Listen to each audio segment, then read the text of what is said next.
വാർത്തകളിലേക്ക് വിശദമായി. കേരളത്തിലെ സർവകലാശാലകളിൽ രാഷ്ട്രീയ ഇടപെടൽ ശക്തമെന്ന് ഗവർണർ ആരിഫ് മുഹമ്മദ് ഖാൻ. രാഷ്ട്രീയ അതിപ്രസരത്തിൽ കടുത്ത വിയോജിപ്പുണ്ട്. സർവകലാശാലയുടെ സ്വയംഭരണം സംരക്ഷിക്കാൻ പരമാവധി ശ്രമിച്ചു. ഉന്നത വിദ്യാഭ്യാസത്തിന് രാജ്യം വിടേണ്ട അവസ്ഥയെന്നും ഗവർണർ ചാൻസലർ സ്ഥാനം ഒഴിയുമെന്ന നിലപാടിൽ അനുനയ നീക്കങ്ങൾക്ക് ഗവർണർ വഴങ്ങാത്തത് സർക്കാരിനെ പ്രതിരോധത്തിലാക്കുകയാണ്. വിവരങ്ങളുമായി കെ പി അഭിലാഷും ടി ജി സജിത്തും ചേരുകയാണ്. ആദ്യം സജിത്തിലേക്ക്. സജിത്ത്, ഗവർണർ അയച്ച ഈ കത്ത് സർക്കാരിനെ എത്രമാത്രം പ്രതിരോധത്തിലാക്കുന്നതാണ്? ഇതിനു മുൻപും ഗവർണർ സർക്കാർ ഏറ്റുമുട്ടൽ ഒക്കെയും ഉണ്ടായിട്ടുണ്ടെങ്കിൽ ശരി, സജിത്തിനേക്കാൾ മുൻപ് കെ പി അഭിലാഷിലേക്ക് പോവുകയാണ്. അഭിലാഷിന് ചില വാർത്തകൾ കൂട്ടിച്ചേർക്കാനും കൂടിയുണ്ട്. അഭിലാഷ്, സർക്കാരിനെ വലിയ പ്രതിരോധത്തിലാക്കുന്ന ഒരു നീക്കമാണ് ഗവർണറുടെ ഭാഗത്തു നിന്നും ഉണ്ടായിരിക്കുന്നത്. ഇതിൽ തീർച്ചയായും മുൻകാലങ്ങളുടെ സാഹചര്യം വെച്ച് നോക്കുകയാണെങ്കിൽ രാഷ്ട്രീയം കൂടി കലർന്നിട്ടുള്ള ഒരു ഏറ്റുമുട്ടലാണ് സർക്കാർ ഗവർണർ തലത്തിൽ നടക്കുന്നത്. ഗവർണർ ഇപ്പോൾ ഡൽഹിയിലാണ് എന്നാണ് മനസ്സിലാക്കുന്നത്. എന്താണ് നീക്കങ്ങൾ?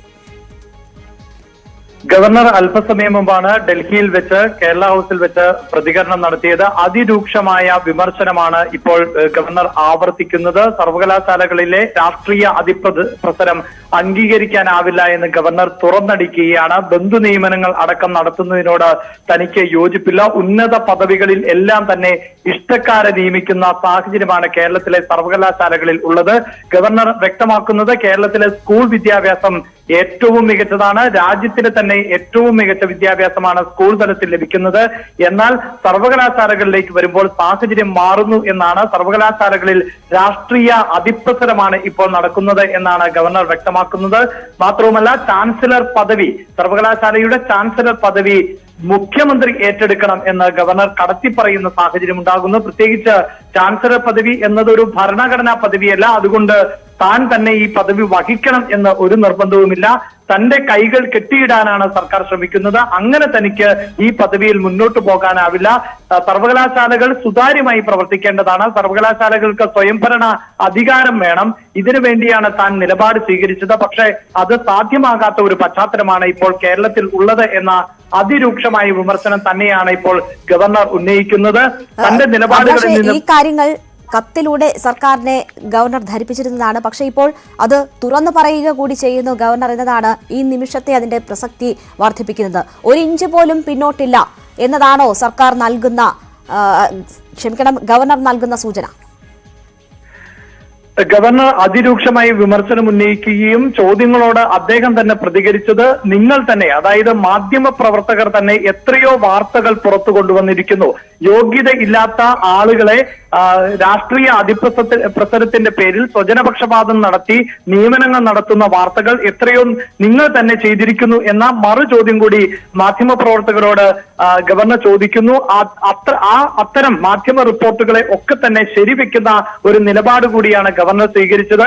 കേരളത്തിലെ സർവകലാശാലകളിൽ രാഷ്ട്രീയ അതിപ്രസരമാണ്.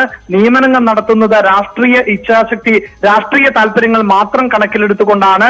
യോഗ്യത ഉള്ളവരെ മാറ്റി നിർത്തിക്കൊണ്ട് സ്വജനപക്ഷപാതം മാത്രമാണ് ഇപ്പോൾ സർവകലാശാലകളിൽ നടക്കുന്നത്. അതിനെ അംഗീകരിക്കാനാവില്ല എന്ന് അദ്ദേഹം തുറന്നു പറയുകയാണ്. മാധ്യമങ്ങളോട് അദ്ദേഹം വളരെ വ്യക്തമായി തന്റെ നിലപാട് വ്യക്തമാക്കിയാണ്. രാഷ്ട്രീയ അതിപ്രസരമാണ് കേരളത്തിലെ സർവകലാശാലകളിൽ ഉള്ളത്. ബന്ധു നിയമനങ്ങളാണ് കേരളത്തിലെ സർവകലാശാലകളിൽ നടക്കുന്നത്. എന്തായാലും ഗവർണർ ഈ വിമർശനത്തിൽ ഉറച്ചു നിൽക്കുകയാണ്. അദ്ദേഹം ഇന്നത് പരസ്യമായി മാധ്യമങ്ങളോട് പറയുകയും ചെയ്തിരിക്കുന്നു. ഡൽഹിയിലാണ് അദ്ദേഹം മാധ്യമങ്ങളെ കണ്ടത്. അദ്ദേഹത്തിന്റെ വാക്കുകൾ കണ്ടിട്ട് ഞാൻ അഭിലാഷിലേക്കും സജിത്തിലേക്കും തിരിച്ചെത്താം. Academic credentials on the basis of their political proximity, then this is bound to happen. But I don't want to have conflict with the government. I say I don't want to continue as chancellor. Therefore, in fact, you are the first I am telling you, to whom I am telling that on 9th there was convocation of Agriculture University. I told them I am not coming because on 8th I have written the letter to the Chief Minister. Please, you take over as chancellor. What's the response from the government, sir? Government response, whatever is their response, as far as I am concerned, I cannot stand and tolerate this political interference. And suppose something concrete comes forward wherein I am satisfied that no more interference will happen. വിമർശനം ആവർത്തിക്കുന്നു, നിലപാടിൽ ഉറച്ചു നിൽക്കുന്നു governor. സർക്കാരുമായി പോരിനില്ല, പക്ഷേ ഈ രാഷ്ട്രീയ ഇടപെടൽ ഇനി അനുവദിക്കില്ല എന്ന നിലപാടിൽ ഉറച്ചു നിൽക്കുകയാണ്. ചാൻസലർ സ്ഥാനം ഏറ്റെടുത്തോട്ടെ എന്നുകൂടി ആവർത്തിക്കുന്നു ഗവർണർ. അഭിലാഷ് തുടരുന്നുണ്ട്. അഭിലാഷ്, സർക്കാരുമായി താൻ ഏറ്റുമുട്ടലിനില്ല, പക്ഷേ ഇത് അംഗീകരിക്കാനാകില്ല. ഇങ്ങനത്തെ ഇടപെടലുകൾ പരസ്പര വിരുദ്ധമായി നിലപാടെടുക്കുന്നു, തങ്ങളുടെ താല്പര്യം സംരക്ഷിക്കാൻ എന്നതാണ് ഉദാഹരണ സഹിതം ഗവർണർ ചൂണ്ടിക്കാട്ടുന്നത്. ഈ ഒരു സാഹചര്യത്തിൽ ഗവർണറുടെ ഈ നിലപാടിന് കൂടുതൽ പിന്തുണ കിട്ടാനാണോ സാധ്യത കൂടുതൽ? നമുക്കറിയാം, അദ്ദേഹം തന്നെ ചോദിക്കുന്നത് പോലെ മാധ്യമങ്ങൾ പല വിധത്തിലുള്ള ഇടപെടലുകളും വീഴ്ചകളും ചൂണ്ടിക്കാട്ടി റിപ്പോർട്ട് ചെയ്യുന്ന ഒരു സാഹചര്യം കൂടിയുണ്ട്. പൊതുസമൂഹത്തിൽ അങ്ങനെ ഒരു തോന്നൽ, രാഷ്ട്രീയ ഇടപെടലുകൾ ഉണ്ടാകുന്നു എന്നൊരു തോന്നൽ ഉള്ള സാഹചര്യത്തിൽ ഈ ഒരു നിലപാട് ഗവർണർ സ്വീകരിക്കുമ്പോൾ അതിന് കൂടുതൽ പിന്തുണ കിട്ടുമോ? തീർച്ചയായും രേണുക, നമുക്ക് അങ്ങനെ വേണം അനുമാനിക്കാൻ. കാരണം ഗവർണർ തന്നെ എടുത്തു പറഞ്ഞ ഒന്ന്, സർവകലാശാലകളിലെ ഉന്നത പദവികളിൽ ഇഷ്ടക്കാരെയാണ് നിയമിക്കുന്നത്, യോഗ്യത ഉള്ളവരെ അല്ല എന്നാണ്. നമുക്കറിയാം, അത് ലിമിറ്റഡ് പോസ്റ്റുകളാണ്. സർവകലാശാലകളിലെ ഉന്നത പദവികൾ എന്നത് വളരെ യോഗ്യതയുള്ള ആളുകൾ, വളരെ കുറച്ച് ആളുകൾ മാത്രം അപ്ലൈ ചെയ്യുകയും എന്നാൽ അതിൽ തന്നെ അവസരം നഷ്ടപ്പെടുകയും ചെയ്യുന്ന ഒന്നാണ് പലപ്പോഴും സർവകലാശാലകളിലെ ഉന്നത പദവികളിൽ സംഭവിച്ചുകൊണ്ടിരിക്കുന്നത്. ഇത് തന്നെ സാധാരണക്കാരായ ആളുകളുടെ ഭാഗത്ത് നിന്ന് വലിയ പ്രതികരണങ്ങൾ ഉണ്ടാകാത്ത വിഷയമാണ്. കാരണം പൊതുസമൂഹത്തെ പൊതുവെ ബാധിക്കുന്ന ഒന്നല്ല. ഗവർണർ പറഞ്ഞു വെക്കുന്നത് ഇതിന്റെ ദുരിതം എന്നത് സാധാരണക്കാർ മനസ്സിലാക്കുന്നില്ല. അതായത് സർവകലാശാലകളിലെ ഉന്നത ഉദ്യോഗസ്ഥർ കപ്പാസിറ്റി ഉള്ളവർ അല്ലെങ്കിൽ യോഗ്യത ഉള്ളവർ അല്ല എങ്കിൽ വിദ്യാഭ്യാസ സമ്പ്രദായമാണ് തകർന്നു പോകുന്നത്. അതിനെ എത്രത്തോളം ഈ സമൂഹം ഉൾക്കൊള്ളുന്നുണ്ട് എന്ന കാര്യത്തിലുള്ള സംശയമാണ് ഗവർണർ പ്രകടിപ്പിച്ചത്. ഇഷ്ടക്കാരെയും സ്വജനപക്ഷപാതത്തിന്റെ പേരിൽ യോഗ്യതയില്ലാത്തവരെയും ഈ പോസ്റ്റുകളിലേക്ക് നിയമിക്കുമ്പോൾ വിദ്യാഭ്യാസ സമ്പ്രദായമാണ് തകരുന്നത്. അതാണ് ഗവർണർ ആവർത്തിച്ചത്. കേരളത്തിലെ സ്കൂൾ വിദ്യാഭ്യാസം ഏറ്റവും മികച്ചതാണ് എന്ന് തന്നെ ഗവർണർ അടിവരയിട്ട് പറഞ്ഞു. രാജ്യത്തെ ഏറ്റവും മികച്ച സ്കൂൾ വിദ്യാഭ്യാസമാണ് കേരളത്തിൽ ലഭിക്കുന്നത്. എന്നാൽ ഉന്നത വിദ്യാഭ്യാസത്തിന് വിദ്യാർത്ഥികൾ കേരളം വിടേണ്ട സാഹചര്യമാണ് ഉള്ളത്.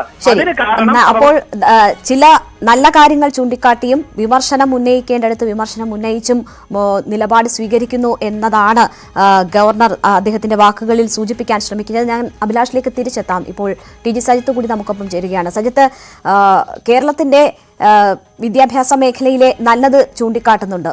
ഈ സർക്കാർ ഇടപെടൽ, ഈ സർവകലാശാല നിയമനങ്ങളിൽ മറ്റും ഉണ്ടാകുന്ന രാഷ്ട്രീയ ഇടപെടൽ, അതിനോട് മാത്രമാണ് തന്റെ വിയോജിപ്പ് എന്ന് കത്തയച്ചതിന് പിന്നാലെ ഇപ്പോൾ ഡൽഹിയിൽ മാധ്യമങ്ങളോട് തുറന്നു തന്നെ ഗവർണർ പറയുകയാണ്. അദ്ദേഹം നിലപാടിൽ ഉറച്ചു നിൽക്കുന്നു, ഒട്ടും വിട്ടുവീഴ്ചയ്ക്കില്ല ഈ വിഷയത്തിൽ എന്ന ഒരു സൂചനയാണോ ഗവർണറുടെ വാക്കുകൾ നൽകുന്നത്? സർക്കാരിനെ ഇത് എത്രമാത്രം പ്രതിരോധത്തിലാക്കും?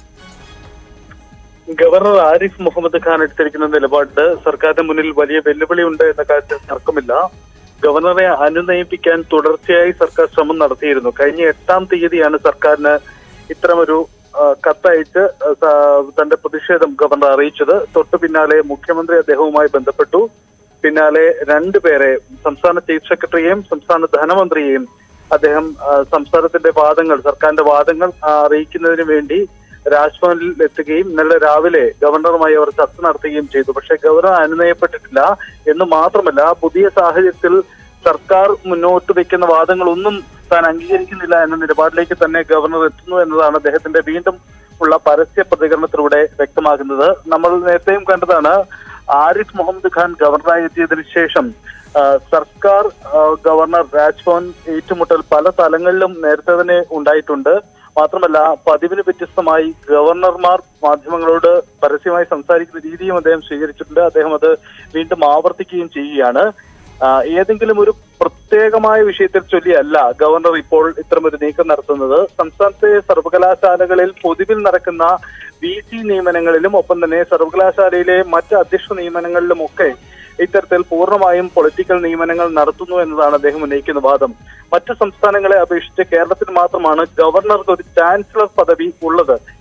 അതൊരു ഭരണഘടനാ പദവിയല്ല. അങ്ങനെയെങ്കിൽ അത് എടുത്തു മാറ്റിക്കോട്ടെ എന്ന നിലപാടിലേക്കാണ് ഗവർണർ എത്തിയിരിക്കുന്നത്. പക്ഷേ ആ ഒരു നിലപാട് സർക്കാരിനില്ല എന്നതാണ് മുഖ്യമന്ത്രി അടക്കമുള്ളവർ വാദിക്കുന്നത്.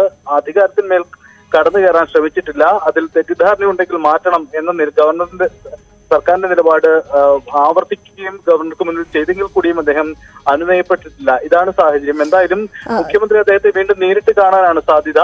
ഗവർണർ തിരിച്ചെത്തിയതിനു ശേഷം ഒരുപക്ഷെ മുഖ്യമന്ത്രി ഇക്കാര്യത്തിൽ വീണ്ടും ചർച്ച നടത്തി. സജിത്ത്, ഇക്കാര്യത്തിൽ ഇതിനു മുൻപും ഇങ്ങനെയുള്ള ഏറ്റുമുട്ടലുകൾ ഉണ്ടായിട്ടുണ്ട്.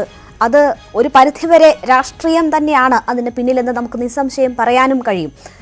ഇതിനു മുൻപ് കേന്ദ്ര ഏജൻസികളുടെ അന്വേഷണങ്ങൾ, കേന്ദ്ര സർക്കാരുമായി സംസ്ഥാന സർക്കാരിനുള്ള വിയോജിപ്പുകൾ, ഇതെല്ലാം സംസ്ഥാനത്തിനെതിരെയുള്ള ആക്രമണമായി അതിനെ ജനങ്ങൾക്ക് മുന്നിൽ അവതരിപ്പിക്കാൻ സംസ്ഥാന സർക്കാരിന് കഴിഞ്ഞിട്ടുണ്ട്. പക്ഷേ ഇത് ഗവർണറുടെ കാര്യമാകുമ്പോൾ സംസ്ഥാനത്തിലെ ഏറ്റവും മുതിർന്ന അല്ലെങ്കിൽ സംസ്ഥാനത്തിലെ ഏറ്റവും വലിയ ഭരണഘടനാ പദവി വഹിക്കുന്ന ഒരു വ്യക്തി എന്ന നിലയിൽ ആ ഒരു ഏറ്റുമുട്ടലിലേക്ക് പോകുമ്പോൾ സർക്കാരിന് ഇതിൽ സ്വീകരിക്കാൻ കഴിയുന്ന നിലപാടുകൾ എത്രമാത്രം പരിമിതമായിരിക്കും? ശരി സജിത്ത്, ഞാൻ സജിത്തിലേക്ക് തിരിച്ചു വരാം. ഇപ്പോൾ ശ്രീ എം എൻ കാരശ്ശേരി നമുക്കൊപ്പം ടെലിഫോൺ ലൈനിൽ ചേരുകയാണ്. ശ്രീ എം എൻ കാരശ്ശേരി, സർവകലാശാലകളിലെ സർക്കാർ രാഷ്ട്രീയ നിയമനം നടത്തുന്നു എന്ന കാരണം ചൂണ്ടിക്കാട്ടിക്കൊണ്ടാണ് ഗവർണർ ഒരു ശക്തമായ നിലപാടെടുക്കുന്നത്. ഇക്കാര്യം ചൂണ്ടിക്കാട്ടി ഗവർണർ സർക്കാരിന് കത്തയച്ചു. ചാൻസലർ പദവി ഏറ്റെടുത്തുകൊള്ളൂ, ഇത്തരം രാഷ്ട്രീയ ബന്ധു നിയമനങ്ങളോട് യോജിക്കാനാകില്ല എന്നൊരു നിലപാട് ഗവർണർ സ്വീകരിച്ചിരിക്കുന്നു. ഇപ്പോൾ അദ്ദേഹം അത് ഡൽഹിയിൽ മാധ്യമങ്ങളോട് പരസ്യമായി തന്നെ പറയുകയും ആ നിലപാടിൽ ഉറച്ചു നിൽക്കുകയുമാണ് ചെയ്യുന്നത്. ഈ സർക്കാർ ഗവർണർ ഏറ്റുമുട്ടൽ വീണ്ടും ഉണ്ടാകുന്നതിനെ താങ്കൾ എങ്ങനെയാണ് നോക്കിക്കാണുന്നത്? അത് ഗവർണർ പറയുന്ന കാര്യം ശരിയാണ് എന്നാണ് ഞാൻ വിചാരിക്കുന്നത്. ഒരു ഉദാഹരണം പറഞ്ഞാല്, കണ്ണൂർ വൈസ് ചാൻസലറെ നിയമിച്ച രീതി അങ്ങേയറ്റം നിയമവിരുദ്ധമാണ്. അദ്ദേഹത്തിന് 6 മാസം 1 കൊല്ലം എക്സ്റ്റൻഷൻ കൊടുക്കേണ്ട ഒരു ആവശ്യം വന്നേക്കാം.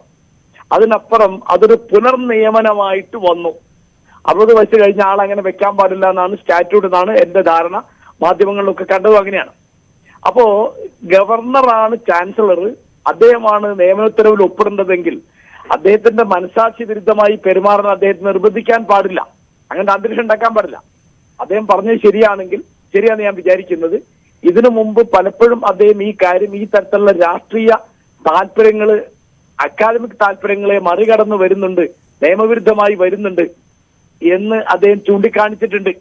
സർവകലാശാല എന്ന് പറയുന്നത് ഇവിടുത്തെ ഉന്നത വിദ്യാഭ്യാസത്തിന്റെ ഏറ്റവും വലിയ കേന്ദ്രമാണ്. അവിടെ വിദ്യാർത്ഥികളും യുവാക്കളും ആയിട്ടുള്ള ആളുകൾക്ക് പഠനവും പരിശീലനവും കൊടുക്കുന്ന സ്ഥലമാണ്.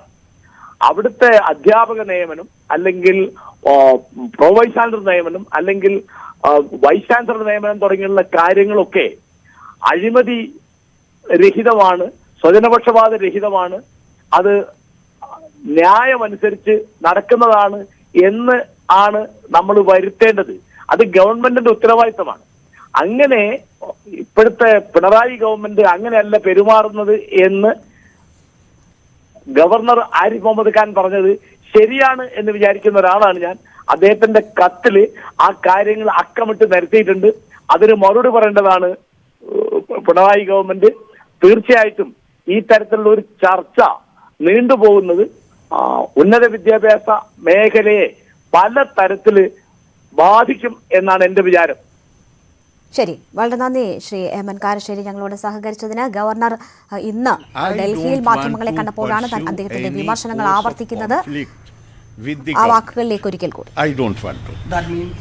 That means that even in Kannur, where I had strong reservations, and I tried my best that don't scuttle the process. Even if you want to appoint the same man, at least follow the rule. Go through the process. But they refused. And now you can ask me, then why did you sign? I signed because if I do not sign, then they say that I am behaving not like governor, I am behaving like resident. So I don't want to have that kind of conflict. Therefore, I have requested the government, I can come to this side. I have requested the government that please amend the act, bring an ordinance, I will sign it immediately. Let Chief Minister himself become the Chancellor of the university, so that in order to carry out their political agenda, they want to use universities for their political purposes. And I don't want to be used for that purpose. If I am Chancellor, then I will not I tried my best to save the autonomy of the universities. I tried my best to make them understand that you should not interfere in the functioning of the university. The Act does not give you any responsibility, and you want your hand in every appointment. You only have been reporting. Kerala universities are in news for all wrong reasons. Some influential person, his relative is being appointed here. Some other influential person, his relative being appointed in the other university. This brings a bad name to the university. And then even at the time of the Chancellor's Award, that was last month, I quoted Bharat Ratna Professor C.N.R. Rao, who had, then I also quoted Professor P.N. Panikar. He has recently written an article lamenting the status of the higher education in Kerala. They say that this is one state where Kerala has the best school system in the country, best school system. But higher education is going to dogs. Why? They have raised the question. Bharat Ratna C.N.R. Rao, he says that all the bright students of Kerala are migrating to other states. There is no research work in Kerala. How it can be? If you are going to appoint people not on the basis of their academic credentials, on the basis of their political proximity, then this is bound to happen. But I don't want to have conflict with the government. I say I don't want to continue as Chancellor. Therefore, in fact, you are the first I am telling you, to whom I am telling that on 9th there was convocation of Agriculture University. I told them I am not coming because on 8th I have written the letter to the Chief Minister, please you take over as Chancellor. I don't want to act as Chancellor. So what was the response from the government, sir? Government response, whatever is their response, as far as I am concerned, I cannot stand and tolerate this political interference. And suppose something concrete comes forward, wherein I am satisfied that no more interference will happen, maybe I reconsider the position. Maybe. I am not saying I will. I am not putting any condition. As far as I am concerned, I have already written to the Chief Minister, please take over as Chancellor and bring, very easy, bring an ordinance. Because this is not a constitutional position. This is a duty which has been conferred by the Act of the University. Amend the Act, bring an ordinance. I will sign it immediately. I am not interested to continue to be head of the university and allow under my nose the autonomy of the university being eroded. I cannot be party to. Have you expressed your disagreement earlier? What do you mean? Firstly, you wrote a letter to government, but they are not. How do we know what they are doing? I have written letter on the 8th. I have given details in my letter how best I tried to resist this scuttling of procedure in Kannur University. On the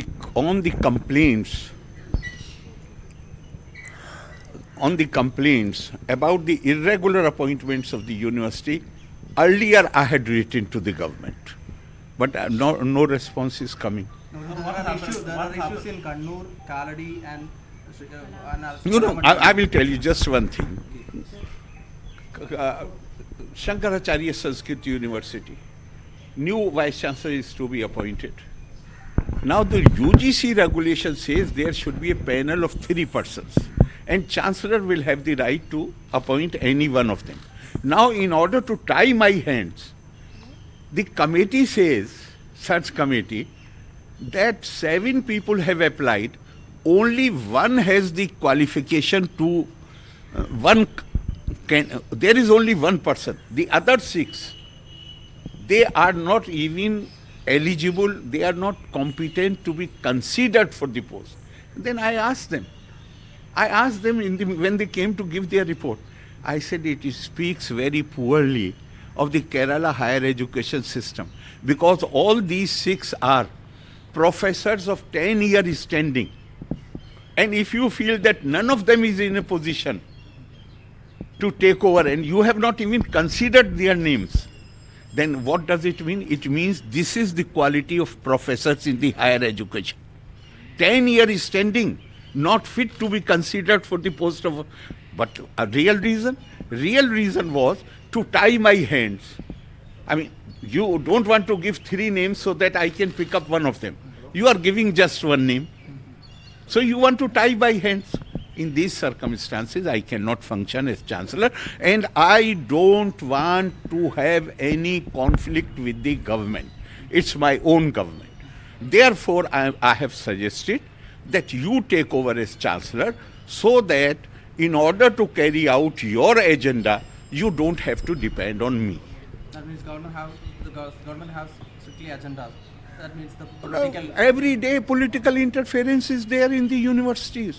And most of the professor and assistant professor. You are only reporting, I am not saying it.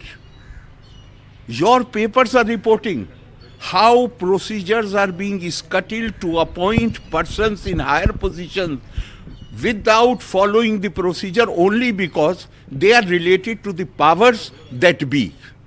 You reporting, I am not making any allegation. I am the only asking for report which is not coming. They are taking as a tool. Well, that is for you to say. I won't say that. I won't say that. I have the freedom. If I feel that things are not congenial for me, conducive for me to discharge my duties fairly, I have an option. And the option is that I don't want to continue as Chancellor. That is not a constitutional responsibility. Technically and constitutionally, it is possible. Yes, it is possible. It is possible because this is not a constitutional duty. This is only a duty which has been conferred on the governor by virtue of the act of assembly, not parliament, assembly. In previous experience, the removal of the governor as the chancellor from the chancellorship. No, there has not been. Why there has not been? Because the no. Generally, people tolerate these things. For me, it has become impossible. Why there is problem for them? Because the academic world will not accept that universities are reduced to become department of the government. So as we know, some ministers will already contacted with you. Yeah. Governor നിലപാടിൽ ഉറച്ചു നിൽക്കുകയാണ്. രാഷ്ട്രീയ ഇടപെടൽ ഉദാഹരണ സഹിതം വിശദീകരിക്കുകയാണ്. സർവകലാശാലകളുടെ സ്വയംഭരണാധികാരം നിലനിർത്തിക്കൊണ്ടുപോകാൻ താൻ തന്റെ കഴിവിന്റെ പരമാവധി ശ്രമിച്ചു. അത് സാധ്യമല്ലാത്ത സാഹചര്യത്തിൽ ചാൻസലർ പദവിയിൽ തുടരാൻ ആഗ്രഹിക്കുന്നില്ല എന്ന കാര്യമാണ് മുഖ്യമന്ത്രിയെ ധരിപ്പിച്ചതെന്ന് അദ്ദേഹം വിശദീകരിക്കുകയാണ്. ടി സജിത്ത് വിവരങ്ങളുമായി നമുക്കൊപ്പം തുടരുന്നുണ്ട്. സജിത്ത്, ഗവർണർ നിലപാടിൽ ഉറച്ചു തന്നെ നിൽക്കുന്നു. സർക്കാരിന് വീഴ്ചകൾ എണ്ണമിട്ട് മാധ്യമങ്ങളോടുകൂടി അദ്ദേഹം പറയുകയാണ്. ഏറ്റവും ഒടുവിൽ കാലടി സംസ്കൃത സർവകലാശാലയിൽ VC സ്ഥാനത്തേക്ക് തന്റെ മുന്നിൽ വന്നത് ഒരു പേര് മാത്രമാണ്. തന്റെ കൈകൾ കെട്ടിയിട്ട് തീരുമാനമെടുപ്പിക്കാൻ സർക്കാർ ശ്രമിക്കുന്നു എന്നാണ് പറയുന്നത്.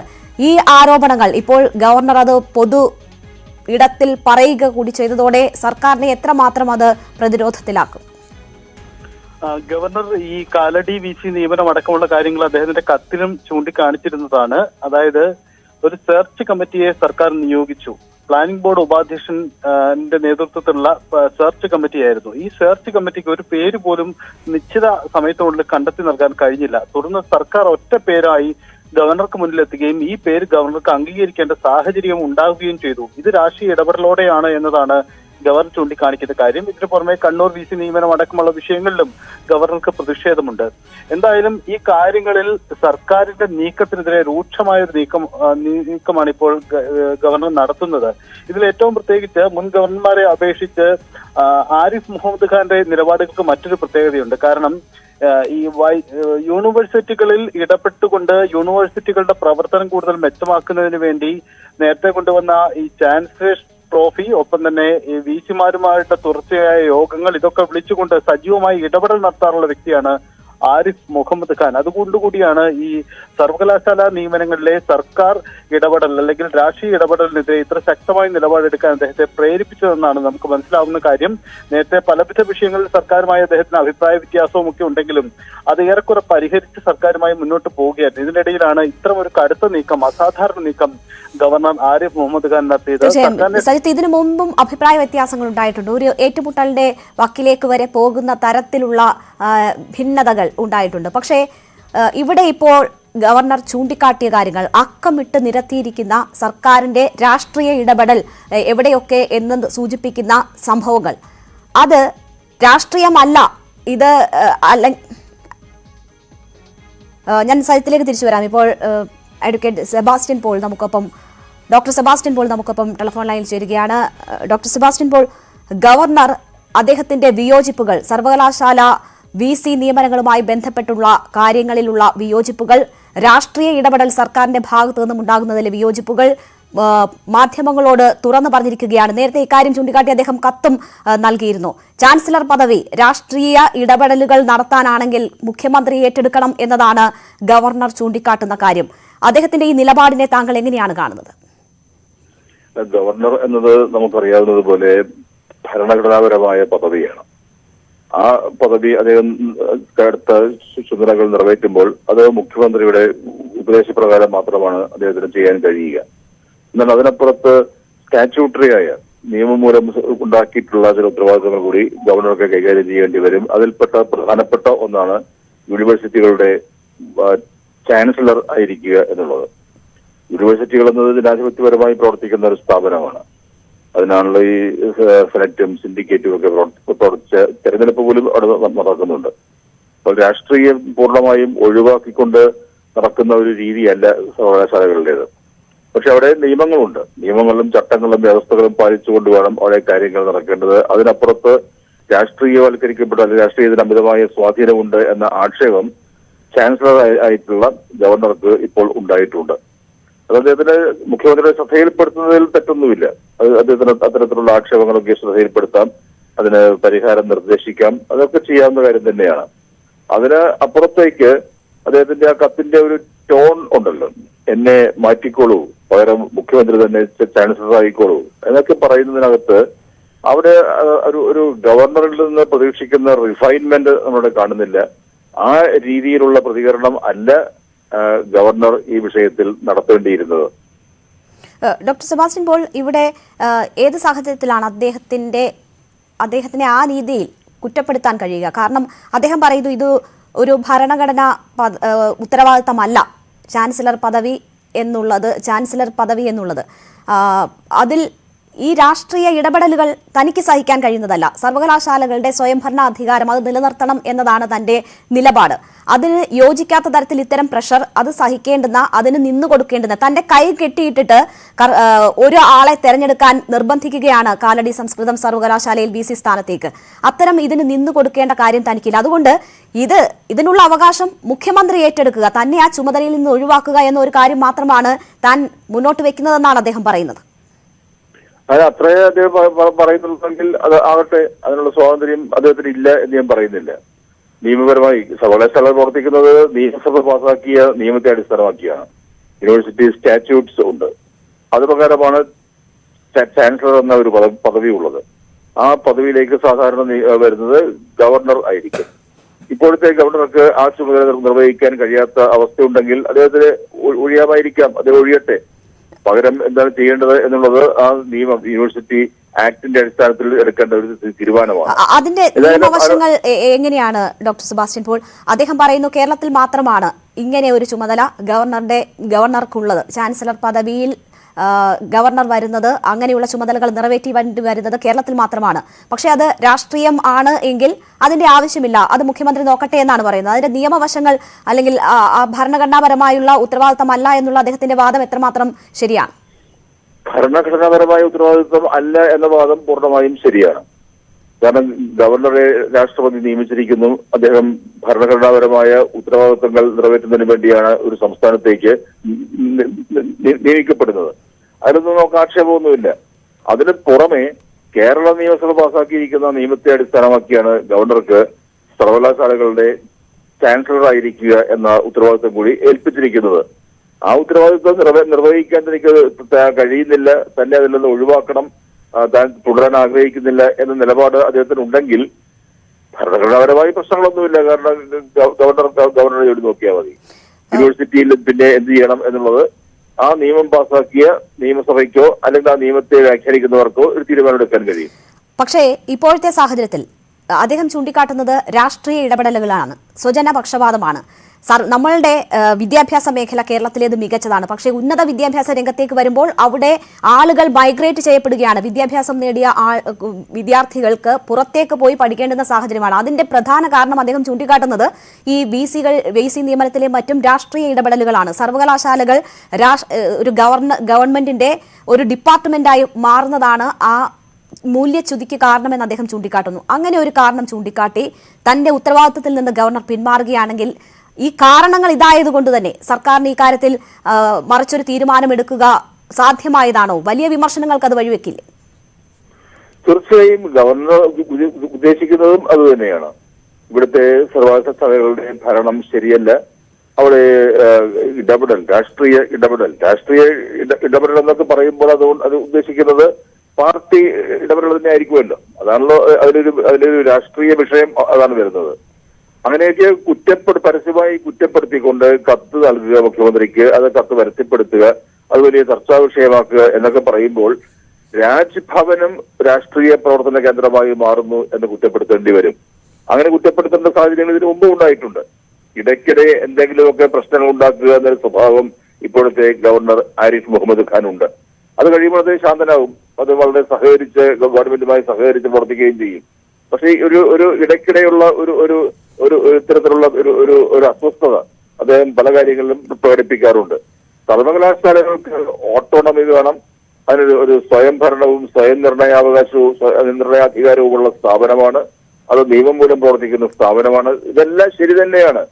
പക്ഷെ അതിന്റെ അർത്ഥം സംസ്ഥാന ഗവൺമെന്റിനോ അല്ലെങ്കിൽ ഭരിക്കുന്നവർക്ക് ഭരണകൂടത്തിന് ഒരു ഇടപെടലും അവിടെ നടത്താൻ കഴിയില്ല എന്നല്ല. അങ്ങനെ നടത്തുമ്പോൾ ആ പാർട്ടിയിൽ നിന്ന് വ്യത്യസ്തമായി പുറത്തു നിൽക്കുന്നവർക്ക് അത് ശരിയല്ല എന്ന് തോന്നിയേക്കാം. ഇവിടെ ഗവർണർ പറയുന്ന കാര്യത്തിൽ ശരിയുണ്ടെങ്കിൽ അത് ഗവർണർ പറയുന്ന കാര്യത്തിൽ ശരിയുണ്ടെങ്കിൽ അത് ഗവൺമെന്റ് ശ്രദ്ധിക്കേണ്ട കാര്യം തന്നെയാണ്. അതിനപ്പുറം അതൊരു വിഷയമാക്കി കൊണ്ടുപോകുന്നത് വളർത്തിയെടുക്കാനുള്ള ശ്രമം അതത്ര നല്ല കാര്യമല്ല. ശരി, വളരെ നന്ദി ഡോക്ടർ സെബാസ്റ്റ്യൻ പോൾ ഞങ്ങളോട് സഹകരിച്ചതിന്. എന്തായാലും വലിയ വിവാദമായി തന്നെ ഗവർണർ ഉന്നയിച്ച ഈ ആരോപണങ്ങൾ വരികയാണ്. ഇത് രാഷ്ട്രീയ വിവാദമായി തന്നെ മാറുന്നു.